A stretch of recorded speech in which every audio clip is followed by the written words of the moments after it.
Empezamos. Buenos días a todos y a todas. Gracias por acudir a esta convocatoria. No empujéis mucho la mesa porque podemos acabar donde los cámaras. Gracias por acudir a esta convocatoria de la Vicepresidencia Segunda y Consejería de Sanidad y Servicios Sociales de la Junta de Extremadura. Me acompañan el coordinador regional de trasplantes, el doctor Luis López, y también el gerente del Servicio Extremeño en Salud, Ceciliano Franco.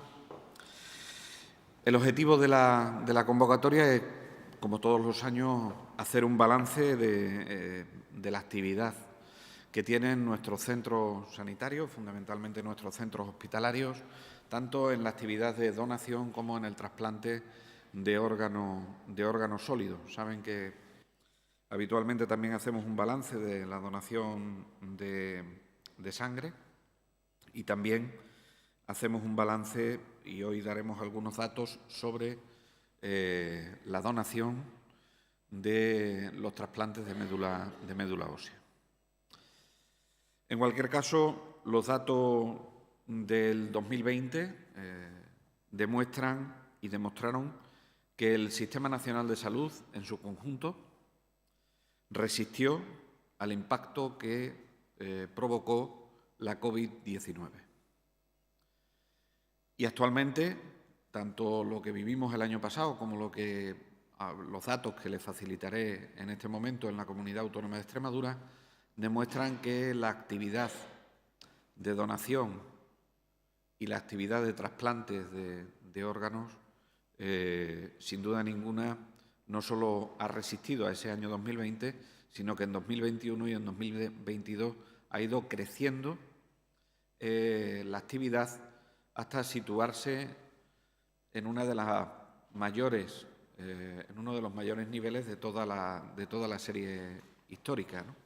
Por supuesto, muy cercanos a los datos del año 2018, que es cuando tenemos unos resultados en cuanto a donación muy importantes y que sin duda ninguna superan a las cifras incluso del año 2019, que fue el año previo a la pandemia, a la fase más aguda de la pandemia por la COVID, ¿no? En el total de España, saben ustedes que si tuviésemos que dar una cifra que fuese muy gráfica, diríamos que al día hay una media de 7 donantes y 15 trasplantes en nuestro país. Esto son cifras muy importantes que sin duda ninguna nos hacen tener un rasgo de identidad como Sistema Nacional de Salud en el panorama internacional. De hecho, cuando se habla de las bondades, de la calidad, de la profesionalidad y también de las características solidarias de nuestra sociedad, identificamos al Sistema Nacional de Salud con algunos elementos que le definen claramente. La Organización Nacional de Trasplantes, esa gran red de redes de la solidaridad en la donación y en el trasplante de órganos, sin duda ninguna es uno de esos rasgos distintivos. Por lo tanto, quiero comenzar, antes de darle los datos, por considerar los datos que les voy a dar un logro colectivo, un logro que hay que agradecer a la sociedad, que aun habiéndolo pasado mal, ha seguido confiando y sigue confiando en un sistema nacional de salud como en el que tenemos. Una sociedad que antepone la solidaridad y el altruismo frente a la deriva individualista que desafortunadamente y como consecuencia también en parte por la fase más aguda de la pandemia ha sido capaz de seguir imperando en la actividad de la donación y del trasplante de órganos. Pero se lo agradezco también a nuestros excelentes profesionales sanitarios.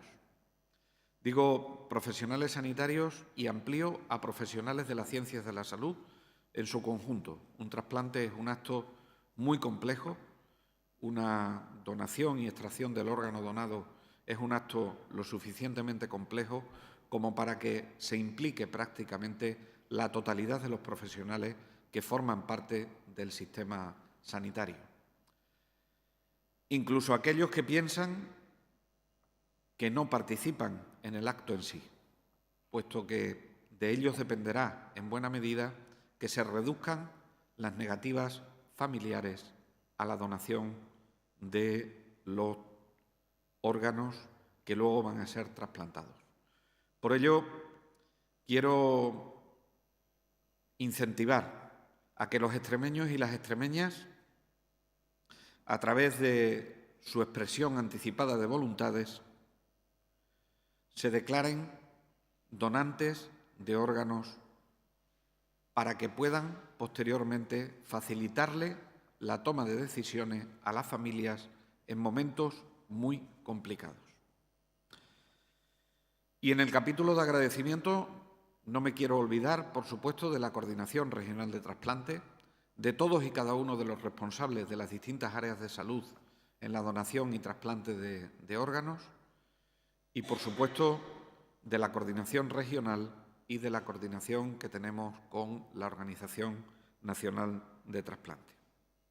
Paso en este momento a darles los datos que corresponden al año 2022.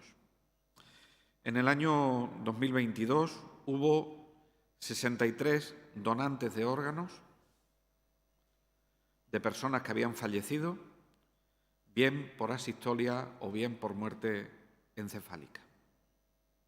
Eso supone un incremento con respecto al año 2021 de un 31,35%, alcanzando en toda la serie, que arranca alrededor de 1990 aproximadamente, los 1.009 donantes de órganos en nuestra comunidad autónoma.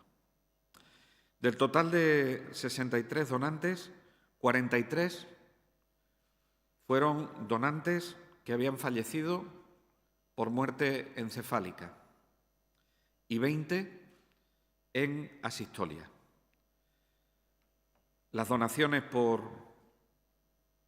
de órganos por muerte encefálica crecieron en un 68,3% y las donaciones por fallecimiento en asistolia crecieron en un 31,7%. Esto sitúa a Extremadura en una tasa por millón de población de 60 frente al 46,3 de tasa de donación por millón de población del total del país. Con respecto a los trasplantes de órganos sólidos han sido un total de 91 trasplantes que se dividen en 63 trasplantes renales, 62 de órgano proveniente de una persona que había fallecido y uno de los trasplantes de donante vivo. Y se han realizado, además de esos 63 trasplantes renales, 28 trasplantes hepáticos. En toda la serie histórica nos lleva a que en Extremadura se hayan realizado, hasta el momento actual, 1.166 trasplantes renales y 372 trasplantes hepáticos. El total de las tasas de trasplante en la Comunidad Autónoma de Extremadura ha crecido con respecto al año 2021 en un 40%. La tasa de negativas a la donación se sitúa alrededor del 20%, que es la tasa con la que se sitúa la media de España. Saben que no soy amigo de los rankings, saben que no soy amigo de muchas comparativas. Creo que conseguimos más si nos dedicamos a ser mejores cada uno en nuestro sitio. Sin embargo, me veo en la obligación de decirles que en cuanto a solidaridad ocupamos el tercer puesto de todas las comunidades autónomas en la tasa de donación en el Sistema Nacional de Salud y somos la primera comunidad autónoma que no es uniprovincial en cuanto también a tasa de donación. Quiero agradecer especialmente al Complejo Hospitalario Universitario de Badajoz por esas 29 extracciones de órganos en pacientes fallecidos y una en vivo, y al Complejo Hospitalario Universitario de Cáceres por esas 33 donaciones de pacientes fallecidos, al igual que al Hospital de Mérida por esa donación que ha tenido a lo largo del año 2022. Los trasplantes salvan vidas y en algunas ocasiones son la única oportunidad que tienen las personas de normalizar su vida. Cuando hay una insuficiencia renal muy importante que le lleva a que estén pegados a una máquina de hemodiálisis, nos interesa conocer cómo se encuentran las listas de espera. El total de pacientes en lista de espera para un trasplante renal en la Comunidad Autónoma de Extremadura a día de hoy son de 69 pacientes, muy por debajo de otras fechas, y en trasplante hepático tenemos 0 en lista de espera. Termino ofreciéndole los datos en el Plan Nacional de Donación de Médula Ósea. En 2022 hemos consolidado las cifras de años anteriores, teniendo 1.852 donantes, que supera en un 200,29,5%, y no me he equivocado en la cifra, con respecto al objetivo que se había planteado el Plan Nacional de Médula Ósea a través de la Organización Nacional de Trasplante y el resto de organizaciones internacionales que saben que forman parte de ese o que se coordinan con ese Plan Nacional de Médula Ósea, ocupando así el primer puesto en esta comunidad autónoma, Extremadura, con respecto a superar ese objetivo que nos teníamos marcado.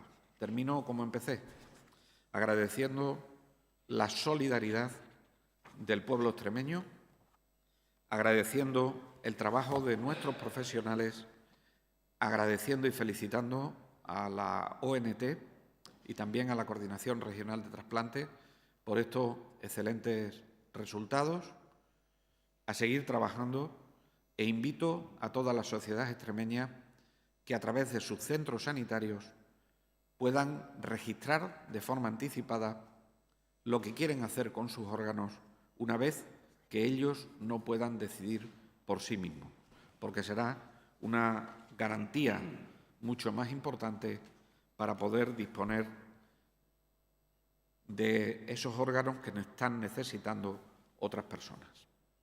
Por mi parte nada más, y abrimos un turno de preguntas sobre este o cualquier otro tema que tengan.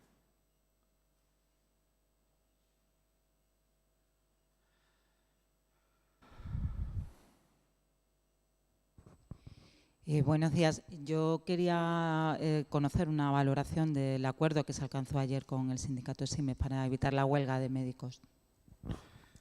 Todos los acuerdos de salida de huelga son positivos, evidentemente, y lo que se ha hecho con el acuerdo es fundamentalmente mejorar las condiciones laborales de los médicos, con el ánimo que eso se traduzca en una mayor calidad en la atención sanitaria de los pacientes, pero también en el ámbito de la atención primaria de las personas a los que hay que promocionarle su salud y prevenirle la enfermedad. Con el acuerdo que se firmó ayer, parece que no hay ya ninguna limitación de esa que se ha venido diciendo a lo largo del último tiempo, que supuestamente era lo que no permitía que se atrajesen a profesionales de fuera de la comunidad autónoma. También se eliminan aquellas causas que decían que los profesionales se iban de esta comunidad autónoma y, por lo tanto, yo creo que podemos tener un escenario en el que el Servicio Extremeño de Salud ha atendido las reclamaciones de un colectivo, los médicos tanto de atención primaria como de atención hospitalaria, que venían plasmadas en esa tabla de reivindicaciones que nos mandaba el Sindicato Médico de Extremadura, y espero que ahora nos podamos dedicar a lo verdaderamente importante y a lo que verdaderamente deseo, que es poder seguir recuperando el Sistema Nacional de Salud y, en este caso, el Servicio Extremeño de Salud, tras un sufrimiento que ha tenido como consecuencia del afrontamiento de una importante pandemia como la que hemos tenido y como la que seguimos teniendo en nuestro país. Pero la valoración solo puede ser positiva cuando se abandona el conflicto. Sí quiero aclararles una cosa, y me parece muy importante, sobre todo por lo que consigo leer. En Extremadura jamás se abandonó la negociación colectiva. Siempre se ha negociado en la mesa sectorial de sanidad. Siempre se han atendido a las reclamaciones que las organizaciones sindicales representadas, porque así han sido elegidas por los trabajadores y trabajadoras del Servicio Extremeño de Salud, se han planteado en la mesa sectorial de sanidad. Y, de hecho, mañana se celebrará una nueva reunión de la mesa sectorial de sanidad, donde ya les anunciaba en los días pasados que iba una renovación del Plan de Ordenación de Recursos Humanos del Servicio Extremeño de Salud, que supondrá un avance muy importante con respecto a las condiciones, pero también a la planificación de las plantillas de todo el Servicio Extremeño de Salud. Y eso nos lo permiten un Gobierno de España y un Gobierno de la Junta de Extremadura muy comprometido con la potenciación del sistema sanitario público.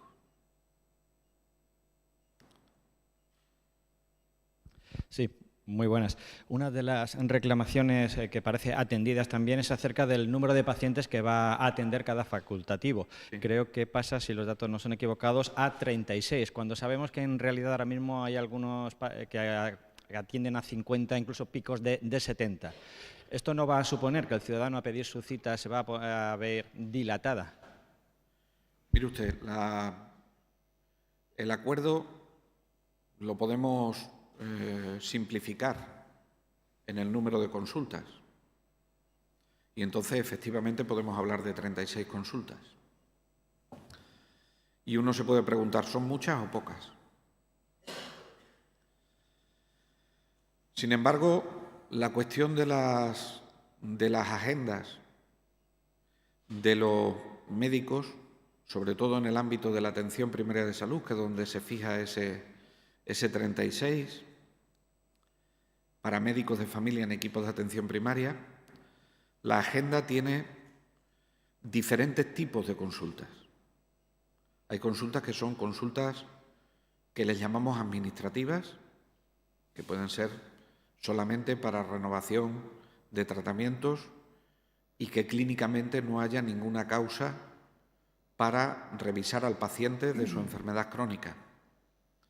Hay otras consultas que son consultas no presenciales, que son consultas telefónicas fundamentalmente, y que en nuestro caso, en el ámbito de la Comunidad Autónoma de Extremadura, cuentan con el beneplácito de la deontología médica por parte de los colegios oficiales de médicos, tanto de la provincia de Cáceres como de la provincia de Badajoz. Hay un tercer grupo de consultas que son las consultas a demanda, se llaman así porque es a demanda de la persona que cree que tiene un problema de salud o que necesita contactar con el sistema sanitario. Y por último hay otras consultas que son las consultas programadas. Esas consultas programadas son consultas donde el profesional entiende, el médico en este caso, entiende que debe atender a la persona dedicándole más tiempo porque necesita controlar una o varias enfermedades crónicas, por ejemplo. Cuando uno fija el número, y es lo que finalmente se puede extraer del acuerdo, no se habla de lo que va también en este acuerdo, que es ordenar la agenda, por eso se denominan agendas tipo, que va implícito en el acuerdo que se firmó ayer, de tal suerte que cada uno de los médicos debe ser consecuente para poder alcanzar ese objetivo de la agenda tipo con un plan de adaptación para tener esa demanda y que puedan ser atendidas las personas que necesiten contactar con el sistema sanitario. Sin embargo, aunque le diga esto, eso solo es la pieza de un puzzle más complicado, donde también interviene enfermería, donde también interviene la parte administrativa del equipo de atención primaria. Y eso vuelve a formar parte de otro puzzle, donde está la parte comunitaria, y es educar a toda la sociedad para que utilicen de la forma más adecuada, para que obtengan los mejores resultados en salud el sistema sanitario. Lo de ayer incide sobre la parte médica de la primera parte de mi exposición. En la mesa sectorial y en los acuerdos sectoriales que realizaremos se incide sobre otras partes de la agenda y de la reunión que tuvimos con los responsables de enfermería y los coordinadores de equipos de atención primaria el pasado día 30 de noviembre, se incide sobre otro de los aspectos. Por lo tanto, lo que ayer se vio en el acuerdo es solamente una parte de todo el plan de gestión de la demanda que lleva muchos meses de trabajo para intentar adaptarnos a la situación real de necesidades de atención sanitaria que tiene la población. Por una razón bien sencilla, porque Extremadura, porque el gobierno de Guillermo Fernández Vara siempre ha creído, y así lo hemos defendido, que la atención primaria ha sido, es y debe seguir siendo el eje vertebrador del Sistema Nacional de Salud. Cuestión distinta a cómo se está abordando este tema en otras comunidades autónomas. Y es por eso por lo que ayer hemos apostado, como parte para que los ciudadanos y ciudadanas de la Comunidad Autónoma de Extremadura dejen de tener a la sanidad como motivo de preocupación, pero además para que identifiquen en la atención primaria el nivel de atención que siempre debe ser un nivel accesible, un nivel con resultados en salud, un nivel resolutivo y un nivel que es capaz de acercarse a los diferentes entornos donde desarrolla la vida social la persona. Y ese es el objetivo. Evidentemente, si uno se fija solo en 36, con la demanda que tenemos en este momento, que es una foto fija de un incremento sustancial de las infecciones respiratorias agudas, puede decir, ¿y cómo lo van a hacer con 36 cada médico? Pero es que detrás hay todo este plan de gestión de la demanda para adaptarnos. Y siempre hablamos de agendas tipo. Y agenda tipo no es agenda obligatoria. Porque además en ese acuerdo, lo que hacemos es, ante uno de los ratios más bajos de paciente por profesional de este país, que es como se encuentra nuestra atención primaria de salud, nosotros incorporamos 16 unidades básicas asistenciales más, lo que permite que la ratio de pacientes por médico y enfermera baje claramente mucho más de lo que está ahora mismo.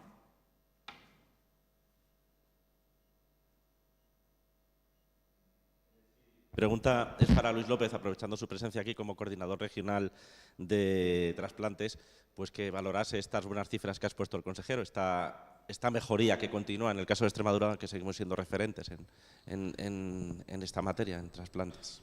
Bueno, yo creo que la valoración la ha hecho el consejero bastante acertadamente. En primer lugar, una valoración muy positiva desde el punto de vista social, ¿no?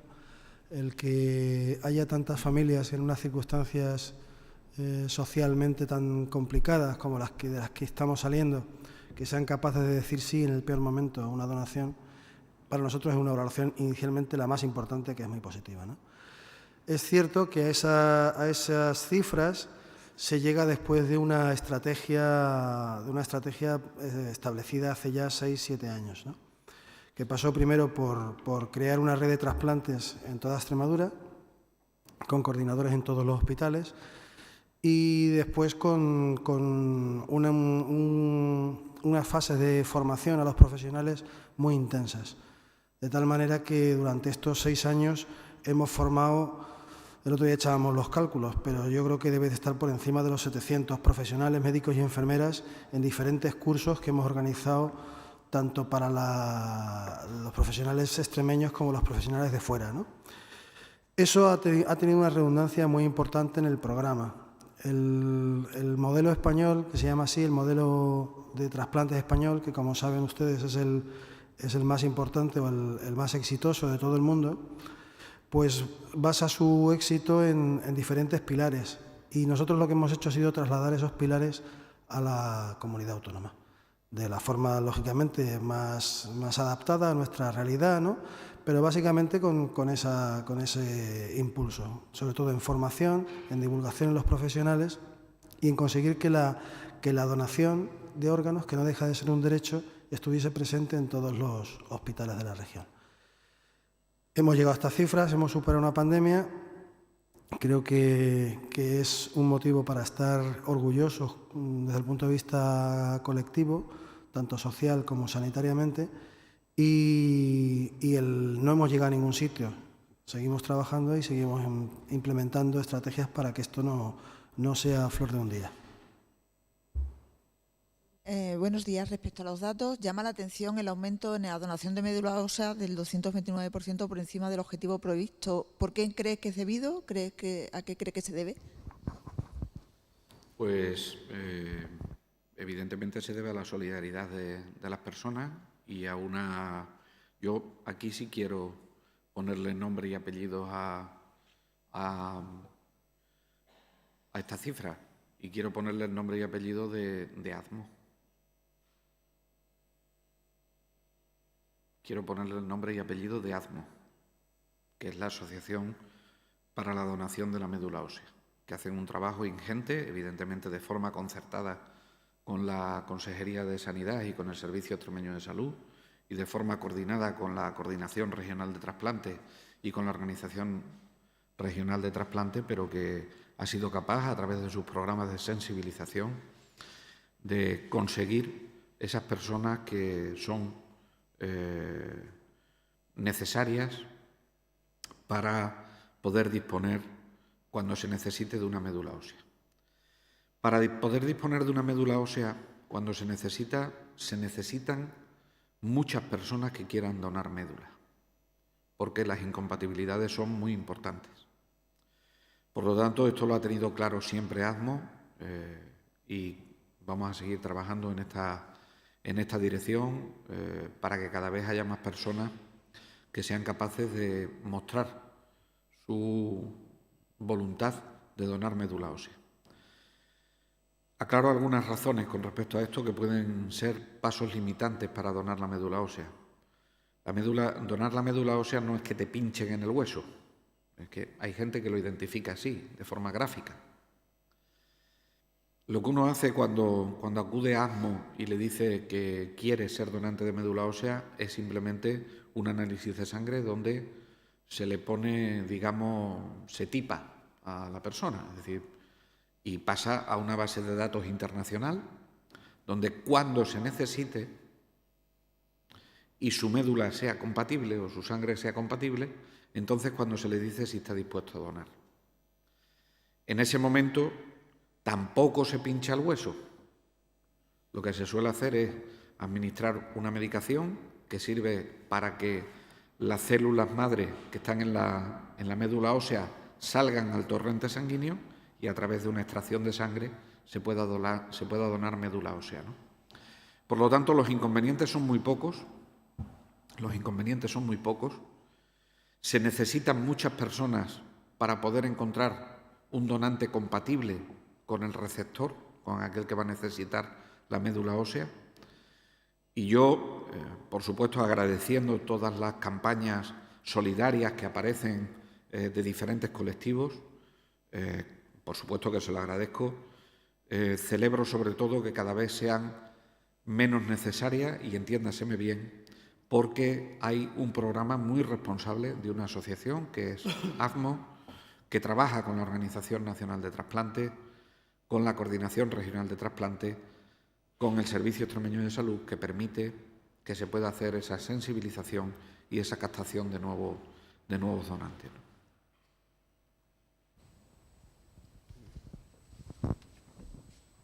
¿Vale? Muchísimas gracias a todos y a todas.